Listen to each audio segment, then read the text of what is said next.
Alam niyo ho, si Kibuloy, eto, alam niyo ho, si Kibuloy, number 28 pa din po, o 28 to 37. Wag ho kayong maniniwala na number 1 ho siya doon sa mga survey, mga kababayan. Yung mga nagpapasurvey ho ng number 1, yung makikita nyo, o number 3 sa ang pangalang Kibuloy, naku, si Kibuloy din ho ang may-ari ng mga page na yon, mga bossing. O kung hindi man, supporter din po ni Kibuloy yung may-ari ng mga page na yon, mga kababayan. Ano?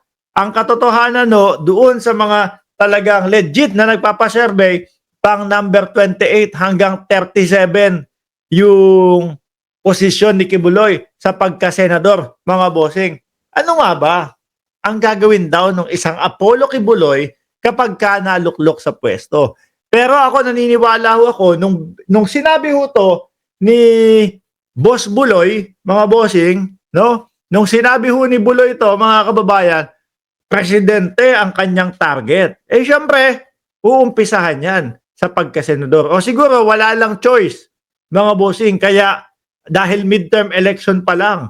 At ang nakikita kong dahilan ng pagtakbo ni Buloy, mga bossing, upang, kumbaga, makadiskarte ho para hindi siya mapadala sa Estados Unidos. At para matulungan na din niya, malamang, ang sarili niya na makawala doon sa mga reklamong kinabibilangan niya, mga bossing.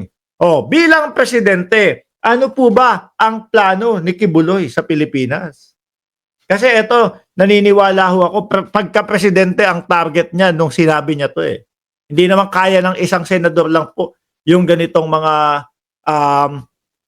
ganitong plano para sa bayan. Ano? Sabi dito ni Buloy, mga bossing, bansang Pilipinas.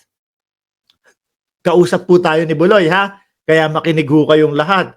Oh, bansang Pilipinas, mamamayang Pilipino. Bigyan nyo ako ng 5 years. Tumabi kayong lahat.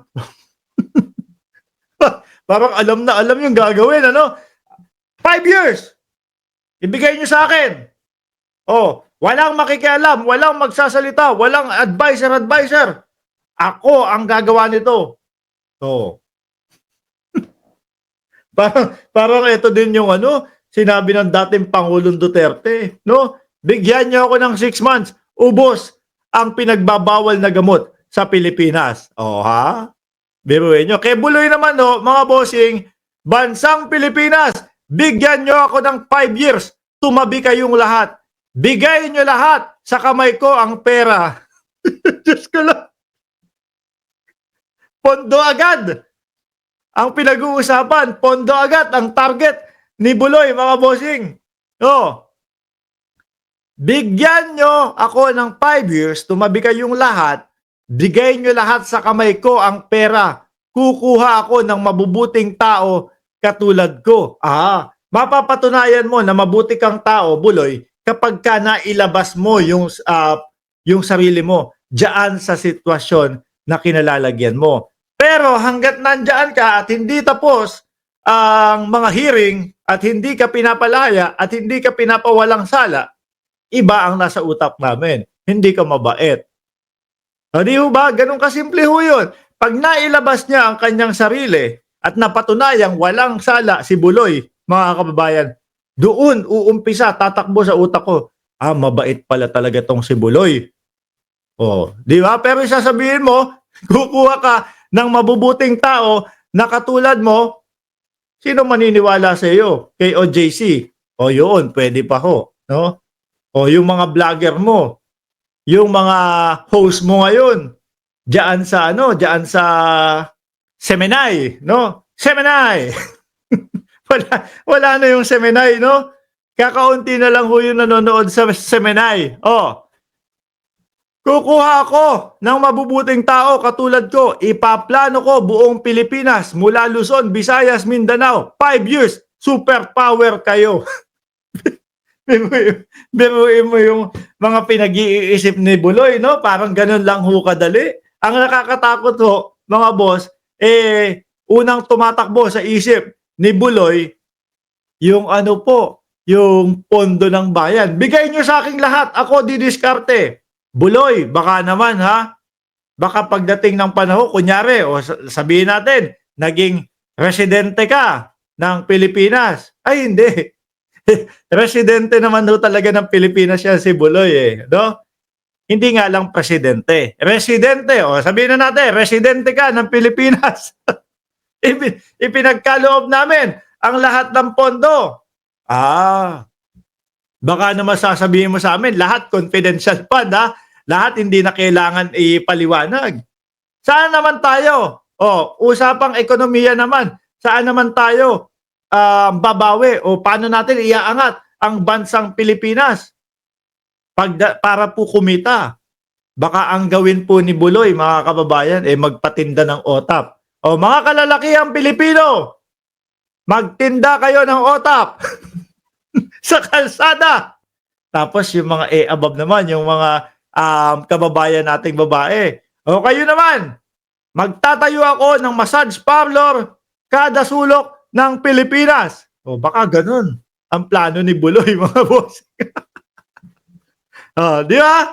Tapos, yung iba naman, no? Magtatayo ako ng bagong, ano tawag doon? May tawag doon eh. Yung gawaan. Magtatayo ako ng gawaan ng shampoo. Hindi na Palmolive ang itatawag. Iibahin natin ang pangalan. Yan. Ano ang magiging pambansang sabon? Baka, ano ba? Palmolive ang pambansang shampoo. May iba na lahat. Diyos ko, kung ako dito sa kampo ni Buloy, atupagin na lang ho at pumokus na lang ho doon sa kaso nila. Ano? Na malapit-lapit na din po na ipadala itong si Buloy, mga kababayan, sa Estados Unidos. Kung may magsasabi dyan, Mark, lagi mo sinasabi naman na malapit na si Kibuloy. Di ba, laging nagkakabiglaan ho? Laging nagugulat na lang tayo, naku, ililipad na si Buloy sa Estados Unidos. Biglang ganun, nahuli na si Buloy. Di ho ba laging ganun? Eto, nagulat nga tayo, unang Lunes. Di ba? Tinanggal sa National Security Council ang Vice Presidente. Biglaan din ho yan. Etong unang Lunes naman, A6. A5. A6. A6. Biglang paglutang naman ni Matobato. Ay, naloko na. Nawagwag na ho ang ulo ng mga DDS at ng mga Duterte. Meron pang isa. Nung paglutang ni Matobato, ang pagkawala naman sa top 12 ni Bato. Wala na lalo, mga bossing. Eto pa ho kaya kung si Bato hindi makapasok sa top 12 ng Senado, eto pa ho kayang si Buloy, mga kababayan.